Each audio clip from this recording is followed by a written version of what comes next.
नमस्कार मित्रांनो, मी कचरू चांभारे आज एक नवीन जागतिक दिन विशेष घेऊन आपणासमोर येत आहे। आज आहे जागतिक पर्वत दिन 11 डिसेंबर।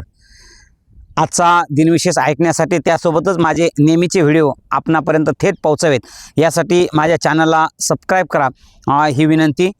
11 डिसेंबर हा दिवस जागतिक स्तरावर पर्वत दिन म्हणून साजरा करण्यात येतो। त्यामागची कारणं काय आणि मानवी आयुष्यामध्ये पर्वतांचं महत्त्व काय ही बाब आपण माझ्या या आजच्या व्हिडिओमधून आपण ऐकणार आहोत।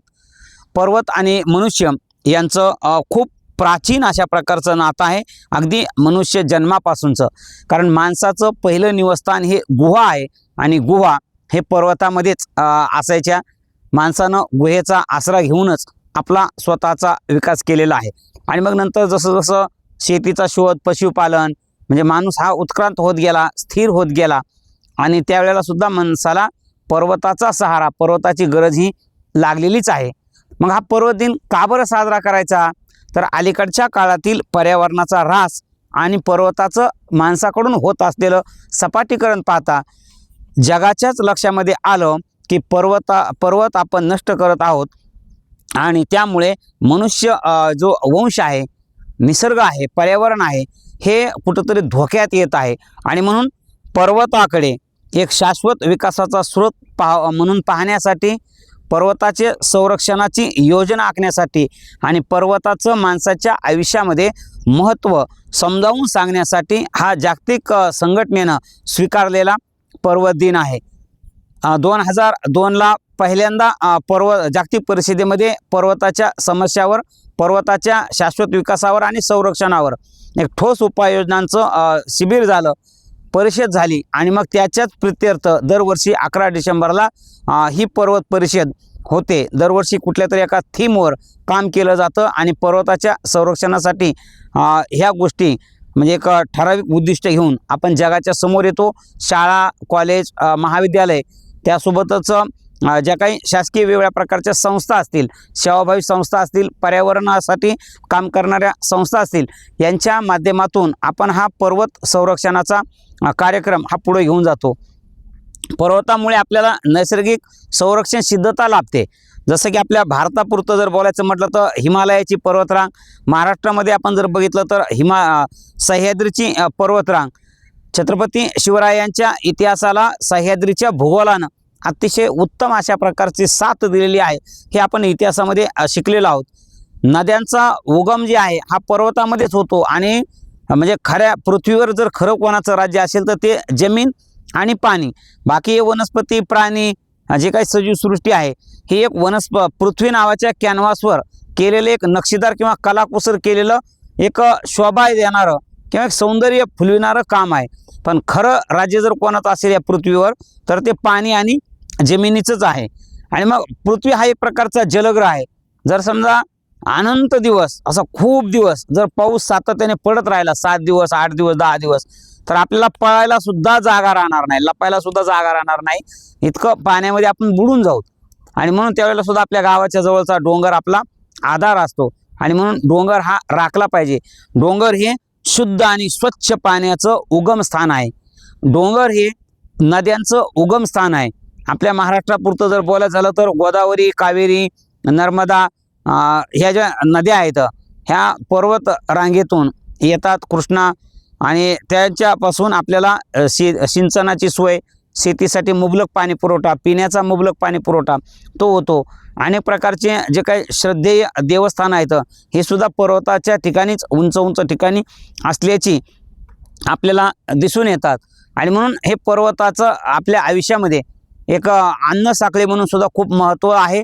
कारण जैवसृष्टी जी आहे पृथ्वीची, ह्या जसं पाण्यामध्ये एक जैवसाखळी असते, पाण्यामध्ये काही सजीव राहतात, त्यांचं जीवनमान संपूर्ण म्हणजे त्यांची वाढ, विकास, प्रजनन आणि त्यांचा मृत्यू हे ते पाण्यामध्येच होत असतं। काही सजीव हे जमिनीवर राहतात, वनस्पतीचं ते आहार घेतात। काही म्हणजे प्राणी असतात की जे प्राथमिक भक्ष्याला भक्षण करतात। अशा पद्धतीने वेगवेगळ्या प्रकारच्या जीवनसाखळ्या असतात। आणि पर्वताच्या रांगेमध्ये सुद्धा पर्वताची एक वेगळी श्रेणी असते आणि तिथं सुद्धा एक जैवविविधता असते। माणूस विकासाच्या नावाखाली सगळं सपाट करत आहे, त्यामुळे ती जैवविविधता नष्ट होते। आणि म्हणून जे काही जाड यंत्र असतात, JCB असतात, त्याने काय होतं की डोंगराचा खिळखिळा होतो आणि मग डोंगर खिळखिळा झाल्यामुळे ते डोंगराचा एक कडाच्या कडा कोसळताना आपल्याला दिसून येतो. केदारनाथमध्ये होणारी दुर्घटना, बद्रीनाथमध्ये होणारी दुर्घटना, हे सगळं मानवी हव्यासातून जे काही पर्यावरणाची ऱ्हास झाला त्याचे हे दुष्परिणाम आहेत. एक 10-12 वर्षापूर्वी माळे नावाचं गाव पुणे जिल्ह्यामधलं, अगदी म्हणजे कालच्या रात्री ते गाव होतं आणि रात्रभर इतका पाऊस पडला, त्या ठिकाणी सगळा तो डोंगर असा पोखरला गेला होता, पोकळ झाला होता आणि रातोरात खूप पाऊस झाल्यानंतर तो डोंगर अक्षरशः खचला आणि ते गाव पूर्णपणे बुडून गेलं. ते सुद्धा उदाहरण आपण पाहिले. त्यासोबतच काही दिवसापूर्वी सातारा आणि पुणे जिल्ह्याच्या सीमेवरचं ईर्ष्याळवाडी हे पण एक गाव गेलं. त्या ठिकाणी आणखी रायगड जिल्ह्यातलं एक गाव गेलं. एक 3 वर्षापूर्वीचं जर उदाहरण घेतलं आपण तर कर्नाटकामधल्या वायनाड जिल्ह्यामध्ये अशी तर सलग काही किलोमीटर अंतरापर्यंतची एक डोंगररांग पूर्णपणे खचली आणि अक्षरशः सगळं होत्याचं नव्हतं झालं. मग हे का बरं होत असेल तर हे माणसानं पर्यावरणाचे जे समतोल आहे हा आपण ठेवला नाही. म्हणजे पृथ्वीच्या पोटातून हे डोंगररांग किंवा उंच उंच पर्वत तयार झाले आहेत, तर त्यामागे कुठली तरी एक सृष्टीची एक विशिष्ट योजना आहे की पाण्यासाठी महासागर आहे आणि महासागराकडे पाहून पाणी वाहून जाण्यासाठी पर्वत आहे. आणि हे नैसर्गिक तत्व आपण स्वीकारत नाहीत. आपण उलट ते डोंगर म्हणजे एक हिल स्टॉप करण्यासाठी म्हणा किंवा डोंगरी रिसॉर्ट करण्यासाठी किंवा एक माणूस काय करतो की एक स्वतःची एक हाऊस मजा, त्याच्या डोक्यात काही कल्पना आहेत, त्या कल्पना साध्य करण्यासाठी तो टोटली डोंगराचं सपाटीकरण करत आहे. रस्ते असतील म्हणजे जिथं अनावश्यक आहे त्या ठिकाणी सुद्धा ते सगळे डोंगर पोखरले जातात आणि मग त्यामुळं काय होते की डोंगराची प्रचंड हानी होऊन हे डोंगर पर्वत नष्ट होत आहेत. आपल्या भारतामध्ये जगामध्ये वेगळ्या प्रकारची पर्वतरांग आहे, जसं की रॉकीसारखी पर्वतरांग, अँडीज पर्वतरांग, त्याचबरोबर किलोमांजरो पर्वतरांग ह्या जगाच्या वेगळ्या देशामध्ये आहेत. आपल्या भारतामध्ये सुद्धा खूप वेगळ्या प्रकारच्या पर्वतरांग आहेत. सह्याद्रीची रांग आहे, निलगिरीची रांग आहे, विंध्य पर्वताची रांग आहे आणि ह्या सगळ्या रांगा आपल्या पृथ्वीचं भौगोलिक जे काही जडणघडण आहे ती तर निश्चित करतातच, पण त्यासोबतच जैवविविधता राखून एक संरक्षण सिद्धता. आपल्याला आपल्या शेजारी दुर्दैवानं सातत्याने कुरापती काढणारा एक देश आहे, पण एक गोष्ट अशी खूप चांगली आहे की आपली हिमालयाची जी पर्वतरांग आहे ही अगदी पंजाब, राजस्थान, जम्मू काश्मीरपासून थेट गुजरात, महाराष्ट्रापर्यंत येऊन ती पोहोचते. त्या एक उंचच्या उंच रांगेमुळे. आणि चीनच्या बाजूने जर विचार केला तर अगदी ब्रह्मदेशपर्यंत हिमालयाची एक उत्तुंग रांग आपल्याला लाभलेली असल्यामुळं आपल्याला एक नैसर्गिकरित्याच संरक्षण सिद्धता ही लाभलेली आहे आणि मोठ्या मोठ्या नद्यांचा उगम त्या ठिकाणून होतो. एक राखीव पाणी साठा म्हणून ज्याला आपण बर्फाचे पर्वत किंवा बर्फाच्छादित गोष्ट असा उल्लेख करतो, हे सुद्धा पर्वताच्याच आश्रयाने किंवा पर्वतामध्येच असतात. जे काय म्हणजे टुंड्रा पर्वत वगैरे आपण जे म्हणतो ते एक बर्फाच्छादित पर्वताची गोष्ट आहे. म्हणजे जमिनीच्या सृष्टीला लागणारा एक राखीव पाणी साठा म्हणून किंवा पर्यावरणाचं समतोल साधण्यासाठी ती आवश्यक असलेली गोष्ट म्हणून त्या म्हणजे बर्फाळ पर्वतसृष्टीचा आपण त्या ठिकाणी विचार करतो. अशा प्रकारे एक माणसाच्या आयुष्यामध्ये पर्वताचं प्रचंड महत्त्व आहे.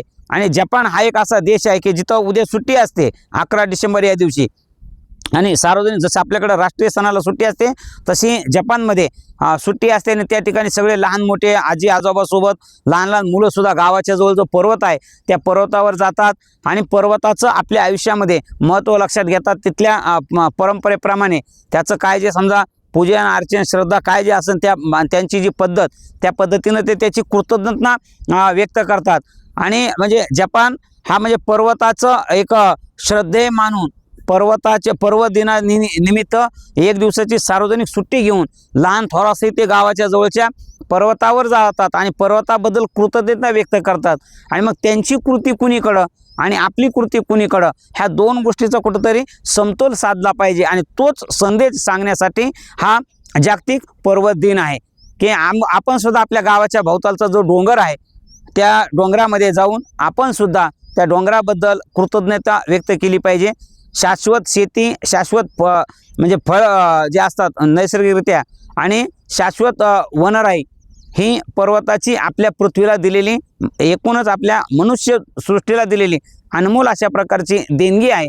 तर हे सगळं टाळण्यासाठी हे सगळं आपल्याला मिळण्यासाठी आपण पर्वताच्या प्रती कृतज्ञ झालं पाहिजे आणि पर्वताचा इतिहास, पर्वताची निर्मिती आणि पर्वताचा मानवी सृष्टीवर उपकार आणि या एकूणच ह्या जैवसृष्टीमध्ये पर्वताचं स्थान आपण जर लक्षात घेतलं तर आपण नेहमी पर्वताचं संरक्षण, पर्वताचं संवर्धन आणि पर्वताची मानवी उपयोगिता या उद्दिष्टावर काम करूया.